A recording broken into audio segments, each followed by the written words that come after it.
Greetings, fellow action figure connoisseurs, and welcome to another episode of Digital Caveman Presents.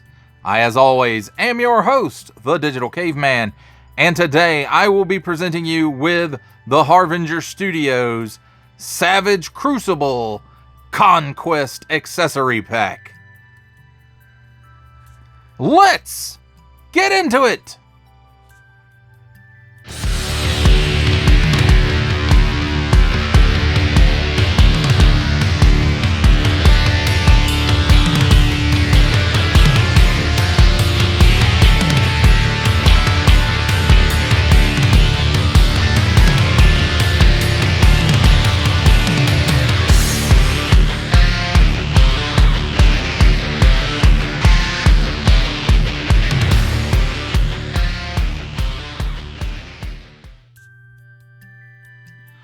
Let's begin with a look at the packaging.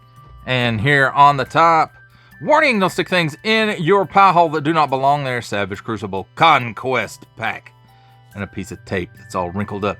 And then you can see some artwork in there. There's some eyes and they're staring back at you. Whew.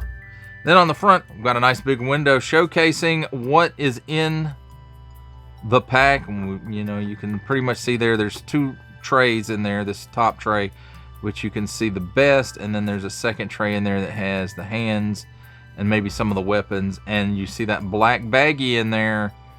That's the hidden secret accessory. You don't know what it is till you open that bag. And then also there should be one of their cards in a silver foil pack behind the matte piece, which you can see in the background here. I'm sorry about all the light glare. But then at the bottom it says Savage Crucible. On the bottom, warning, attention, advertencia. Don't stick things in any language pie hole that do not belong there. Don't give it to babies. And there's some Asian writing of some kind, I don't know. Harvinger Studios, SavageCrucible.com. You can go there, and I recommend it. And then there's the barcode, made in China print. And on this side, Conquest Pack, and then there's the wax seal right there, and some nice artwork of a barbarian looking dude. And then on this side, upside down, Savage Crucible, and then again, got that artwork of the barbarian guy. And then on the back, we've got a nice picture showcasing all the accessories included in the pack.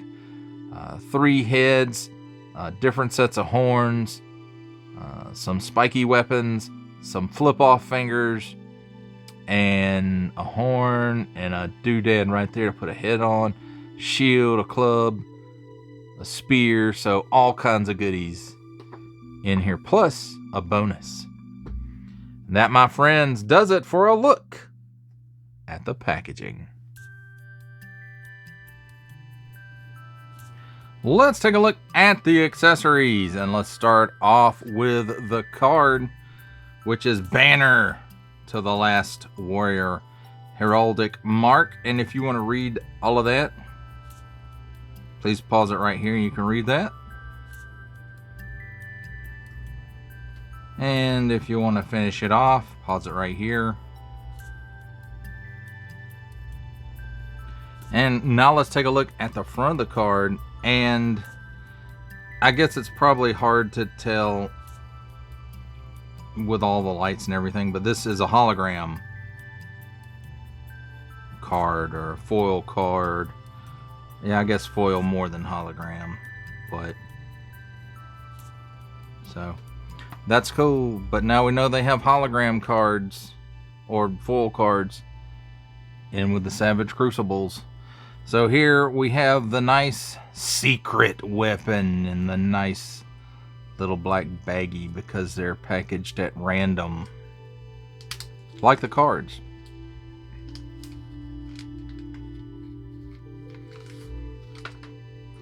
And then we'll dump that out and we'll take a look at it.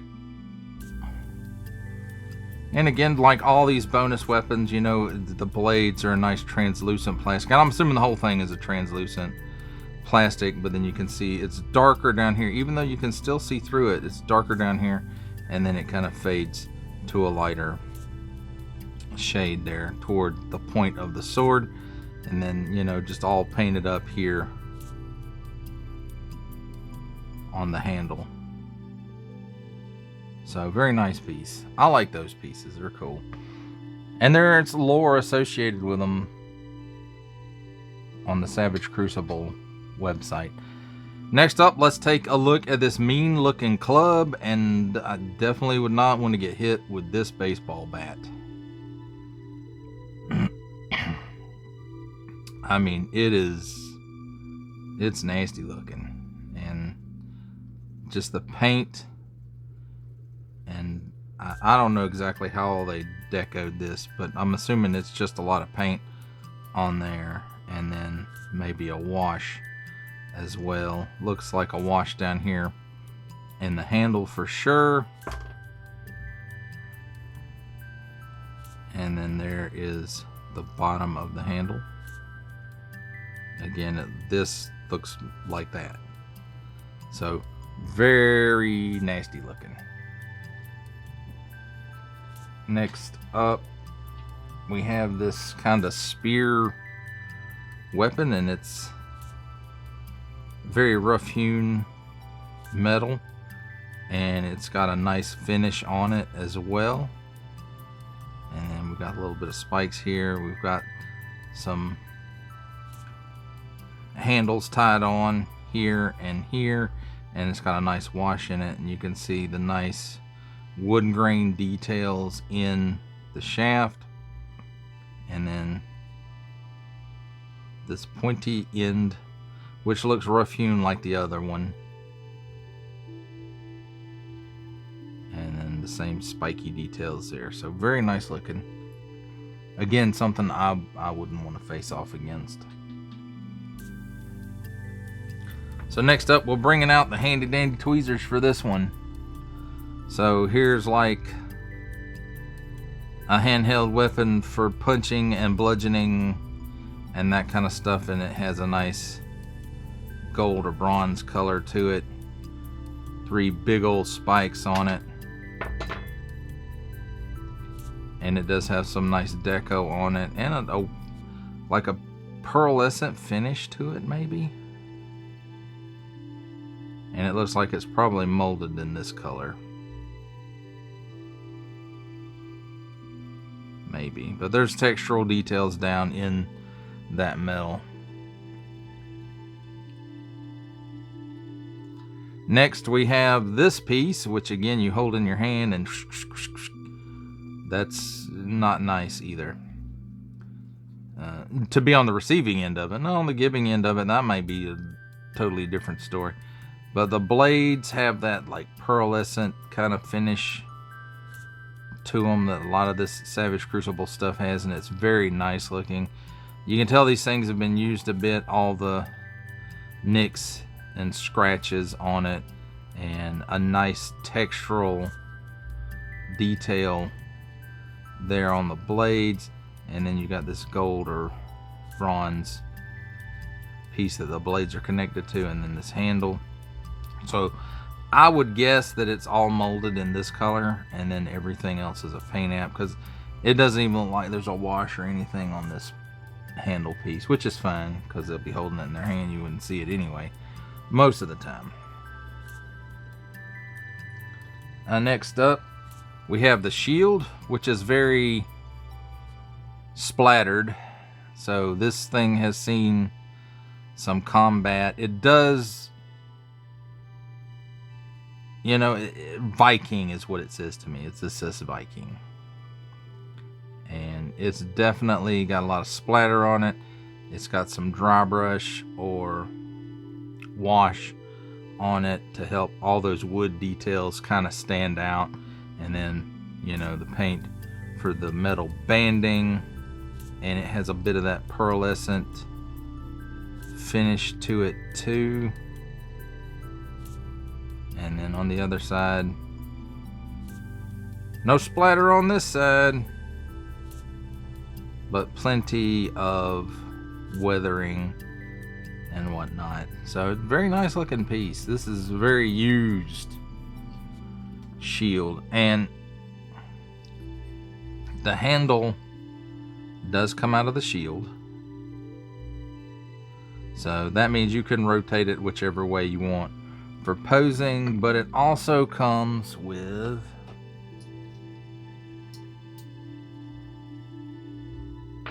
this little button accessory piece, which this part is the button that goes into the ports on the overlays, and then this ports into the shield so that they can wear it on a strap or what have you, if that's something you want to do with it. And then now I've got it in there and it doesn't want to come out. Ah, there it goes. So it fits in there pretty good, my friends. This spins. It's a clock. So it's not quite as tight. So next up we have this, I don't know, I guess it's got a port here in the end of it, or a hole in the end of it, and a bit of a hole in this end. So I'm guessing this is some kind of horn, kind of like the horn of Gondor, where, you know, if you need help you blow on it. And it does have some nice details in it. The metal has a lot of sculpted detail in it, and there's washes on it. And again, it's just one of those pieces that has the button on it that hooks into the ports on the overlays, just as an extra piece of decoration. I mean, it would be nice if these pieces were able to be used for what they were, but at this point they're just decorations. And there I go bumping the camera because it's the Digital Caveman Presents review. So this piece is like a grappling hook, although not what we're really accustomed to when we say grappling hooks. Usually, you know, we've got the 3 hooks on it that are, you know, equidistant from each other, and this one is just, you know, I guess for climbing straight up walls or whatnot. But it does have some nice molded details in it. It does have a nice wash on it. It does have a nice paint app for the hook. And then again, it's got a button on here that goes into the overlay ports. And then a nice little silver punch of color right there for that rivet. So, very nice. Next up, let's take a look at the hands. And both sets that come in this hand are black hands, so they match up with Nashorn. And here we have the black FU finger. Nice molded details in it. It's interesting pieces, you know. It's interesting that they put this type of thing in there. Not necessarily something I would use a lot. Maybe for something funny. I don't know. But they're on in and out hinges. And then there's a set. Uh-oh. Got stuff falling. Earthquake! You know, a matching set of fists. And I cannot remember at this point if Nashorn came with fists or not. But if he didn't, he's got some now. In and out hinges, nice detail in the sculpt. And pretty much the same thing for this one, it's just the opposite side.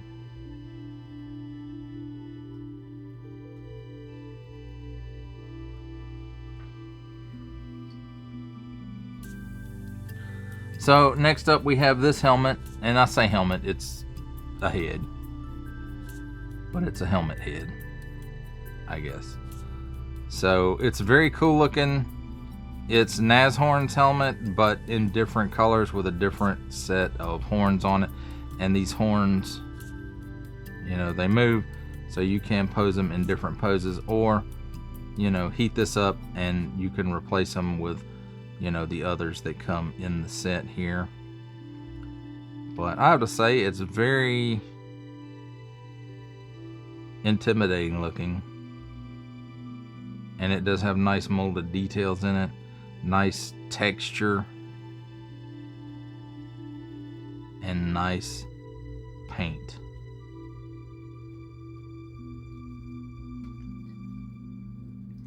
And speaking of the extra horn pieces, we have these, and they look kind of cool. And it does have a nice texture detail to it and a nice color. And it's like it's darker up here and more gold down toward the base. At least that's the way it looks to me. And there are two of those, a left and a right, and I'm sure you can face it this way or this way, whichever way you wanted to face it for whatever look you're going for. What I have to do say, I like those pieces, they're pretty cool.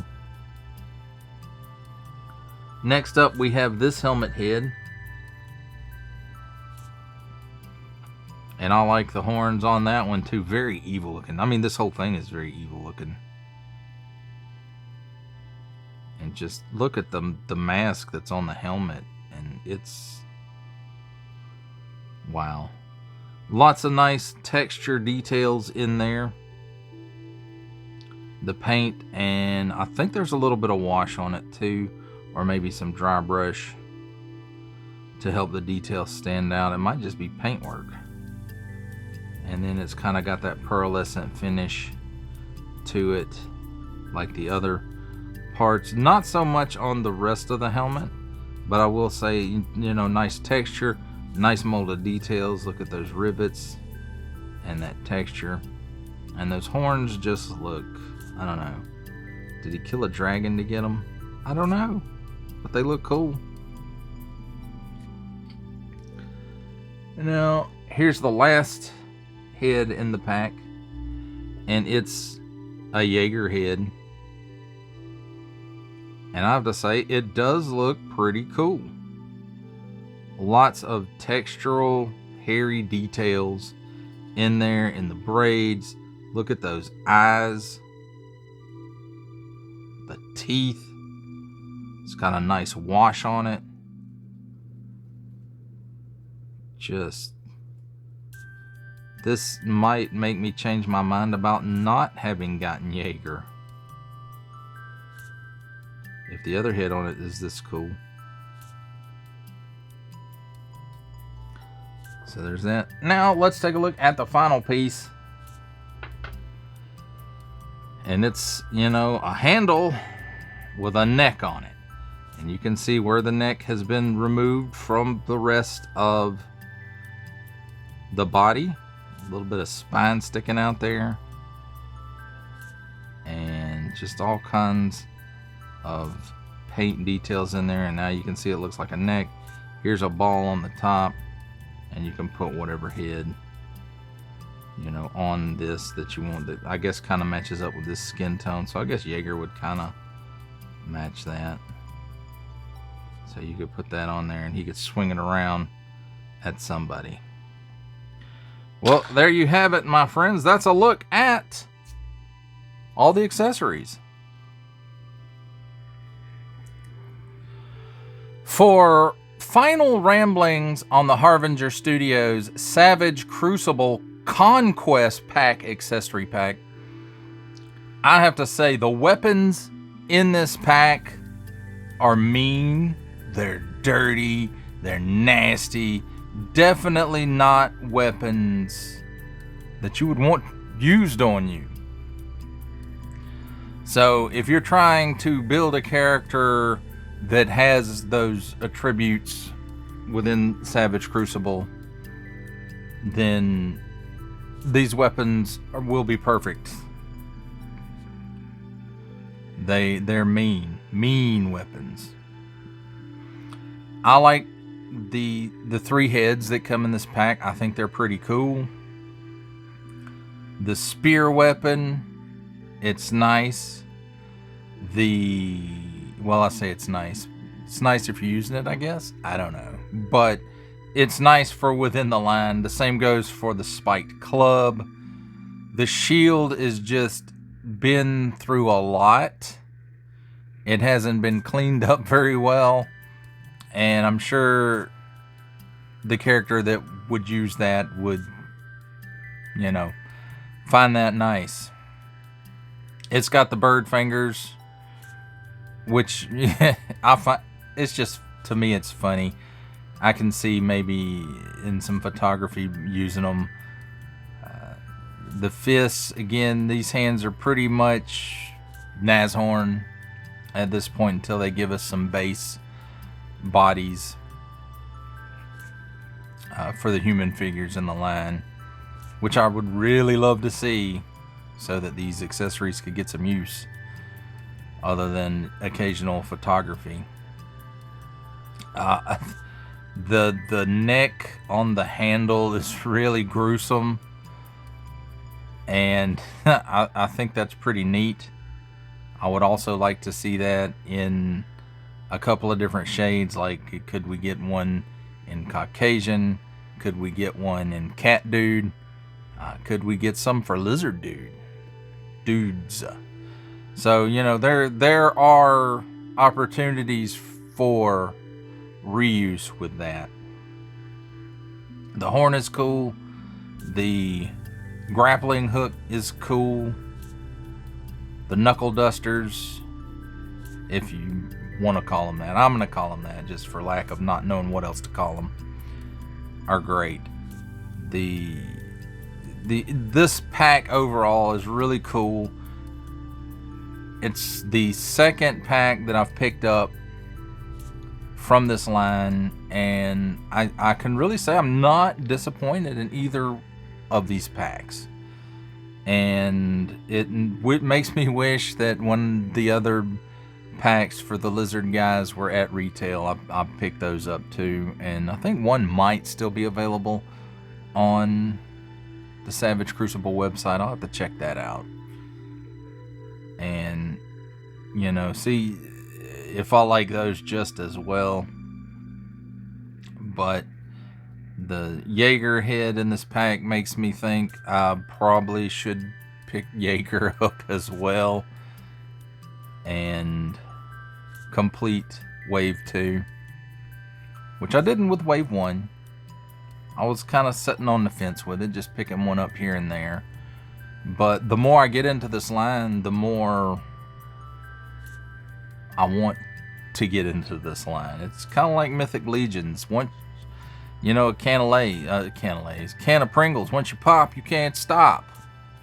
And that's just really how I feel with this. You know, if you are on the fence with this line and you're not sure, and you don't know if you want to commit the resources to this line, then just keep being curious. But because I'm telling you, once you start with it, forever will it dominate your destiny. Well, maybe not forever, but you get the point I'm trying to make. This will be a line that you'll want to be in.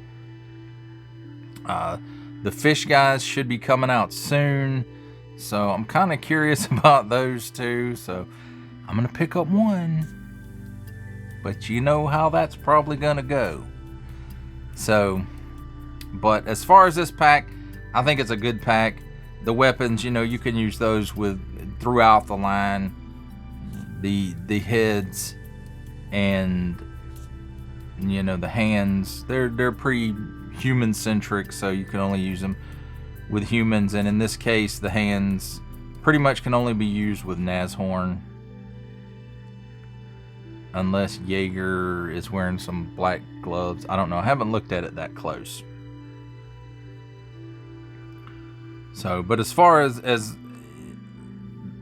I know, Nashorn is the only figure that can use these hands. And, you know, I don't know how much of this I could use with Nashorn, because he's pretty cool as he comes out of the box. I mean, they all are, really. So, Harvinger Studios, we need some human base bodies. Chop, chop. Yeah, because I know they're listening. But they should be at Joe Fest this year for 2026. And I got a chance to chat with them a little bit at the 2025 con, but not as much as I would have liked. So maybe I will see if I can get a little more in-depth conversation with them this year. Well, that does it for the review. I hope you enjoyed it. I enjoyed making it. Only support from viewers like you make this programming possible. Each view does count, and I do appreciate each and every single view I receive. Thank you, and thank you so very, very much for supporting this channel through viewing. If you are interested in supporting my channel further, I'm now offering memberships at various tiers. Click the join button on my YouTube page or check this video's description for the link and see if any membership offers are right for you, but only if you are in a position to do so. Comment below, like, share, subscribe if you would like to see more content or just help the channel grow, or both. That's even better. And don't forget to ding that bell so that in the future you will be notified as my new content becomes available. That's a wrap, folks. I'll see you next time.